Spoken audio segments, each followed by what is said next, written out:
Zenless Zone Zero, a game full of diverse characters like Miyabi, who is basically Virgil's daughter, Sigrid for the Uma Musume fans, Iroas for the base Persona and JoJo fans, and there are other characters you might enjoy, like the small indie group full of girl failures, badass biker gang who holds the only girl you can't fix. Actually, a certain snake from public security would have them a run for their money. That makes things easier. And you are? Whose kid is this? This is Lady Sunbringer.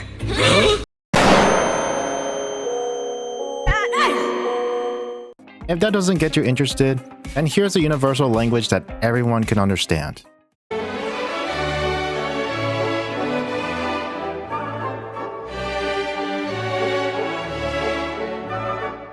Now that I got your attention, what exactly is Zenless Zone Zero? Other than being a fan service game, it's a combat action RPG game mixed with slice of life of the main characters with various companions they met along the way.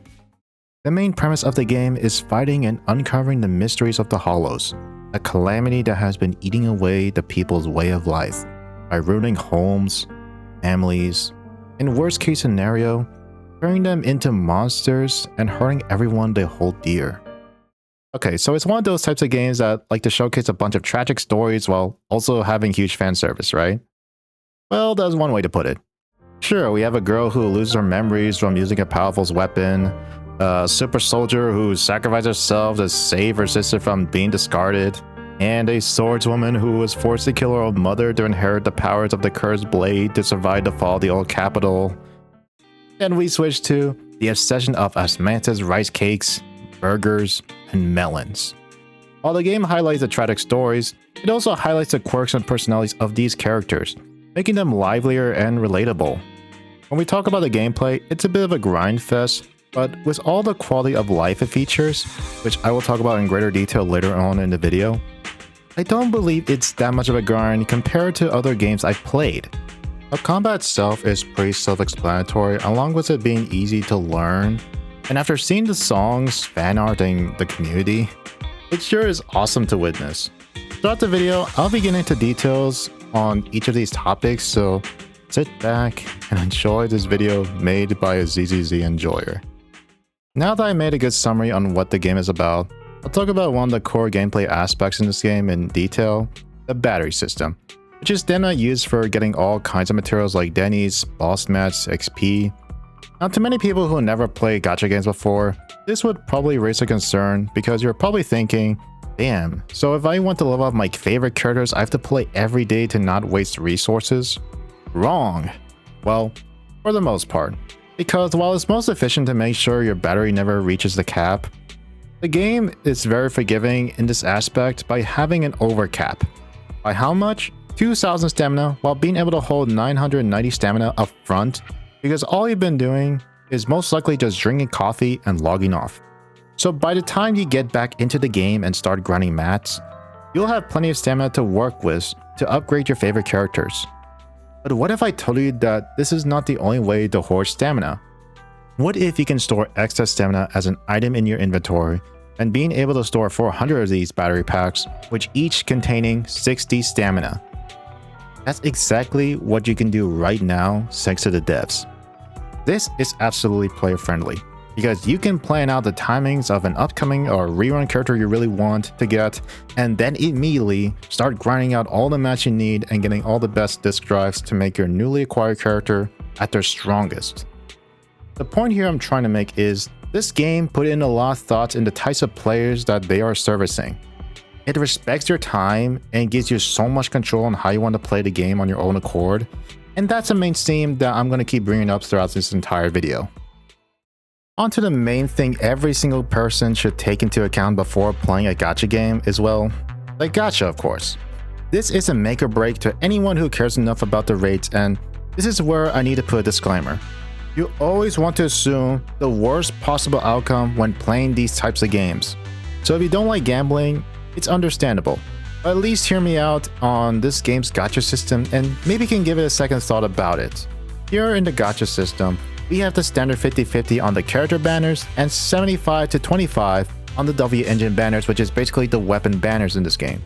Normally, I wouldn't have much to say here because, oh, it's a norm where if we lose to a standard character, It's the absolute worst thing in the world because they are outdated, weak, unusable. But this is where we are wrong, because ZZZ is not like most gacha games where they leave all the characters to be forgotten, as they've been buffing not only limited time characters like Ellen, who was the first limited character we ever got, but also the standard banner characters.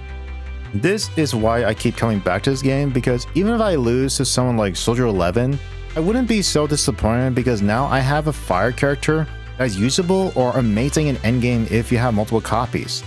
Before, she didn't have much to go for since she heavily relies on committing to her normal attacks that can easily be interrupted, but the devs changed her to have a parry mechanic that's separate from the universal ones that I'll explain later in the video. Long story short, they made her into a functional DPS, so next time you lose a 50-50, maybe you'll end up liking the character you lost and say that this is still a win. But what if you don't want certain characters from the 50-50 just because you despise them or whatever your reasons are? As of patch 3.1, you can opt out 3 of the 6 characters from the 50-50 loss and add 3 new ones from the list, and same goes for the W engines as well. This is awesome because it gives us more control on who we can lose the 50-50 to, and this is a big W to not only those who haven't got these characters yet, but also older women enjoyers like myself. Berserk, this is great and all, but why isn't this section done already? Because I'm not done yet. We have yet to talk about the A-rank agents, which is basically the 4-star characters. Because did you know as of patch 3.1, they gave us a selector for A-rank agents and W engines in every limited time banner from now on? This means you can get the characters like Nicole to 6 copies easily, and after that, you can choose to work on maxing out every other 4-star agents, or keep the ones you have maxed out if you want to continue on getting partial refunds whenever you get copies of the one you maxed out. And those refunds in hindsight will save you a ton of pulls over the course of your time playing Zenless Zone Zero. Did I mention these selectors are a permanent feature? Oh. Oh well, I guess I found out in post. Okay, we are on to my favorite part of the video. A fair warning, as a day 1 player, this is probably going to take a while as I'm going to go into so much detail. One of the most important takeaway in this section is the design aspect behind every single character's attacking animations. If you are familiar with other gacha games, you'll probably expect weapon classes where there's a sword, a greatsword, bows, etc. But here's not the case. Take the best girl in the game right now, Remiel for instance, whose primary attack is using her wings as a melee, and used for other things like projectiles and whatnot. It makes her a unique character with her own fighting playstyle, and this applies to every other agent as well. For example, we also got Zhu Yuan who uses a gun, Nangong who uses 2 giant maces, Yi Shangwang with a Qingming sword that summons hundreds of swords to rain down on everyone, Seed using a mecha to fight up close, Bernice committing war crimes with flamethrowers, Jane Doe with a sharp tail and hidden blades on her heels, and Valina using a giant fan to summon tornadoes. The point is, thanks to the design behind the W engine system, the devs can get so damn creative when designing not only the characters themselves, but also their battle playstyle, making them even more distinct and unique. Apart from the characters' attacking animations, another thing I want to point out is the diversity we have going on here. You have humans with siren traits like ears and tails, robots, full-on furries and bears, and finally Persona. I have a strong feeling that this isn't the limit of what they can do when designing characters.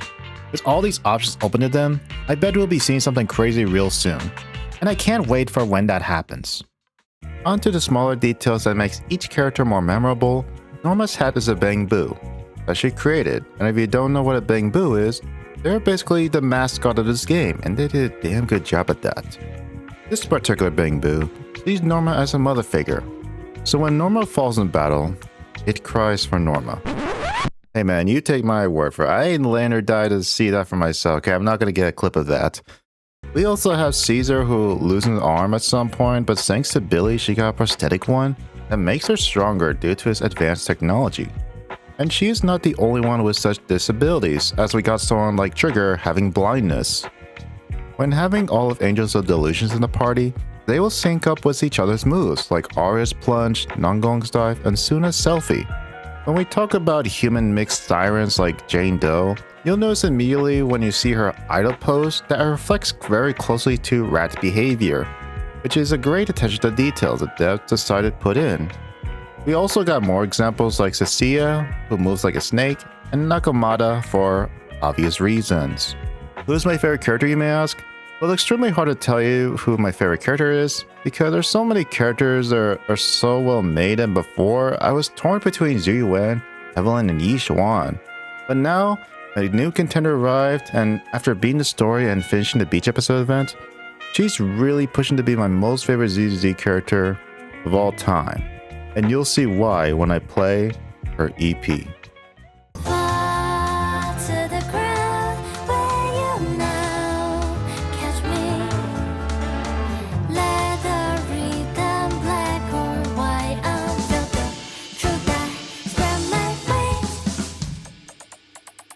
With my hand, there's no escape in this reality.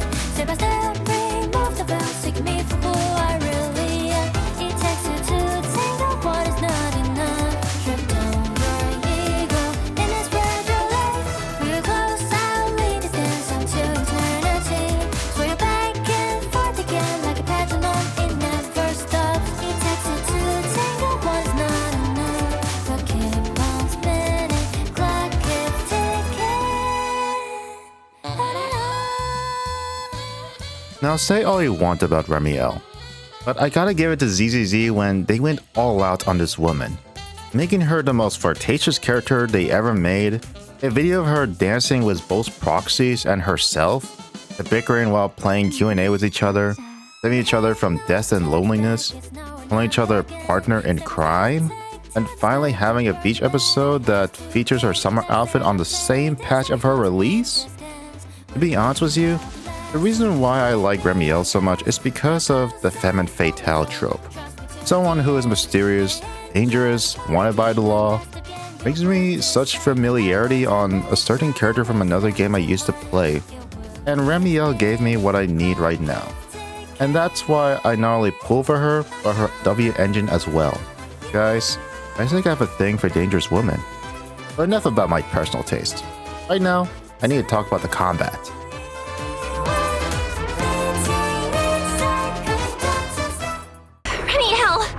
If you ever freeze me with those feathers again, I'm plucking you like a chicken!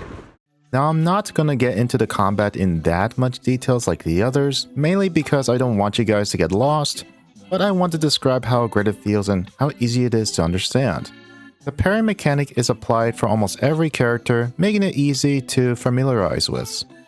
And every single character feels different, but at the same time it feels familiar because of how the combat is designed to be, quick and easy to follow. For attack agents, build up days with stun agents to stun enemies to pull off chain attacks. For anomaly agents, apply lots of anomaly to do tons of burst damage to the enemies. And there are more unfamiliar types of teams like rupture teams, but they're basically the same as attack agents, except they use HP scalings and specialize in taking down certain enemies. From my experience playing ZZZ, you never need premium W engines, as I've been playing Gotta Collect Them All, and it's been working out for me so far. But if you want to make older characters like Evelyn stronger, you'll definitely either want more copies of her, or obtain someone like Norma or Dylan to make her strong as she once was, in order to beat today's endgame content. From my experience in endgame, it's very fun. I've always liked a bit of a challenge in my favorite games, and if you are a casual feeling intimidated by the thought of difficulty, it's completely fine if you don't want to go anywhere near it, but I would suggest giving it a fair attempt if you want some of the pools, especially if you are free to play. If you are someone who is actively trying to beat all the in-game modes, but still struggling trying to beat it, it doesn't hurt to seek for advice on your account. Wait, you're asking me for help? While I can give some advice, for the record I'm not doing guides anymore, mainly because I just want to have fun and explore as many games as possible. I learned my lesson with Genshin after being so hyperfixated on that one thing, and it's definitely made me miss out on the things I want to do for the channel. So I hope you understand my reasoning. There are plenty of resources out there for you to use if you want to get better at the game, like tier lists and how to pull off combos on certain teams, and finding out their best builds. Personally for me, I just prefer playing this game casually and not obsess over such things because I'd rather play my favorite characters than letting someone tell me how I should play the game. Wait a minute, you pull Remiel and her signature just like I did. We both know how goddamn broken she is. I saw you say you didn't care for the meta. See, this is where you and I are different. You pull Remiel for meta, I pull Remiel for wife. We are not the same. About the QOLs, even though I listed out most of the important ones already, there are still more worth mentioning. For example, the music store where you can turn in useless discs into new ones. Using specific mats you get from weekly missions and monthly shops, you get free polychrome from old weekly game modes, as well as completing side quests to save you a bunch of time. It's pretty clear on what the devs want for their players, to be able to skip the parts you think is boring and be on the good parts of the game as much as possible. We have skip buttons for text and voice dialogues, although I never use this feature for voice dialogues because then you would miss out on moments like this. Mr. Roar.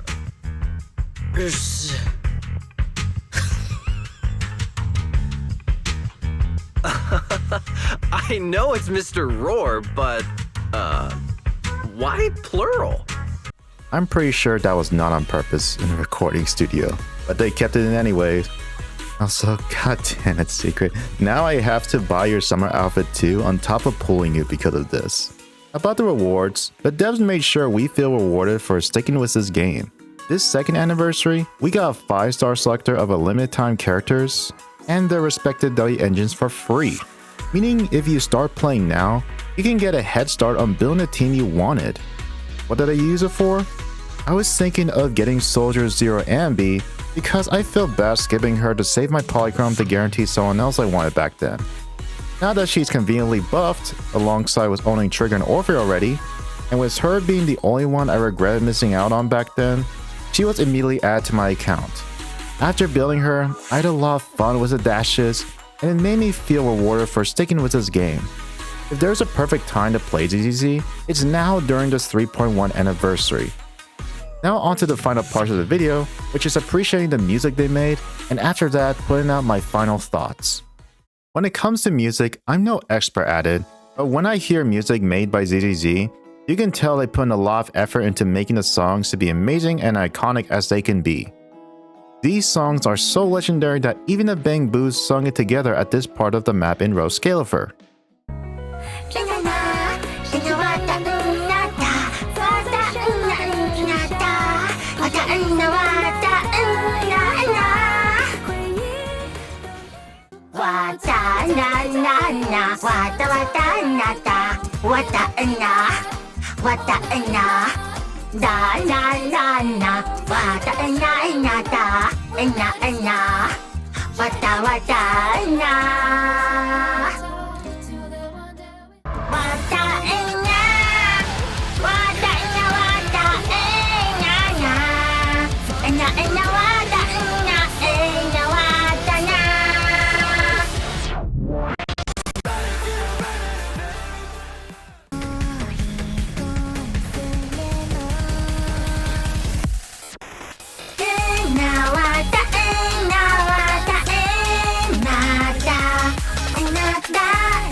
On a related note, remember the Angels of Delusions?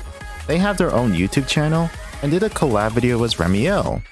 I just find it wholesome seeing various characters interacting with each other without the need of the MC to be there for something to happen. There are other songs I recommend checking out like Lighter's EP, where it just goes hard. Push me to the edge, I'll fight back even more. Triumph to the right whose dreams of gold. I embrace a challenge, the ring it calls my name. The road I take will make me a champion. I'll be the one who lights the flame. Caesar's EP where she's born to be shoujo here but forced to be shonen in-game. Drop a beat, I feel like roller coaster going up and down.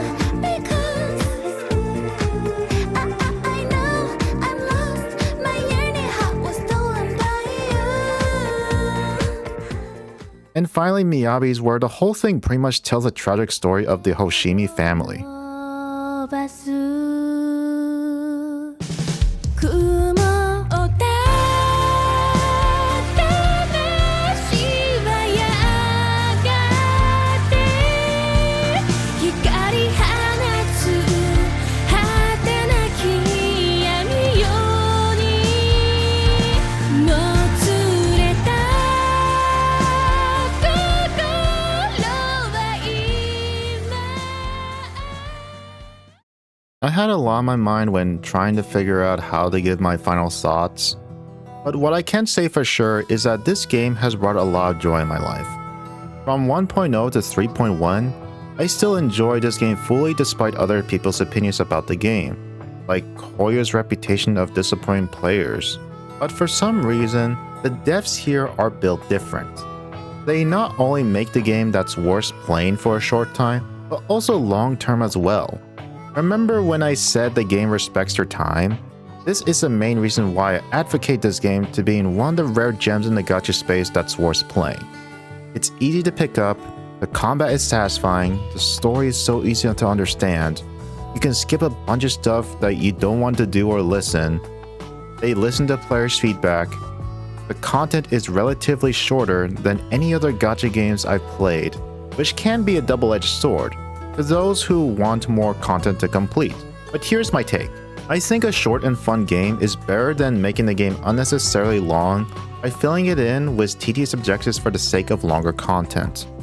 As someone who plays a lot of video games, this is the perfect side game to play alongside the main games I'm playing. As someone who was really busy with university, the playtime required to catch up is enough for me. If I was someone who worked from 9 to 5, who got more responsibilities to do before going home, I can play half an hour a day and still be able to complete all the content in a good amount of time. On a phone. This is another game I'm committing into playing long term. If it was any other live service game, I wouldn't bat an eye. But ZZZ got my time and money now, and I plan to enjoy every second of it. If there was any criticism I wanted to say about this game, love Zhu Yuan and give her a summer outfit. I come alive, burn in the night like wildfire. Falling in the blue moon, I'm following the stars. Swear I will fight until I run out of air in my lungs. Fighting for the ones that are lost in the heart. Oh, I know it's hard to see the end. It's hard to see the end. I know it's hard to see the end.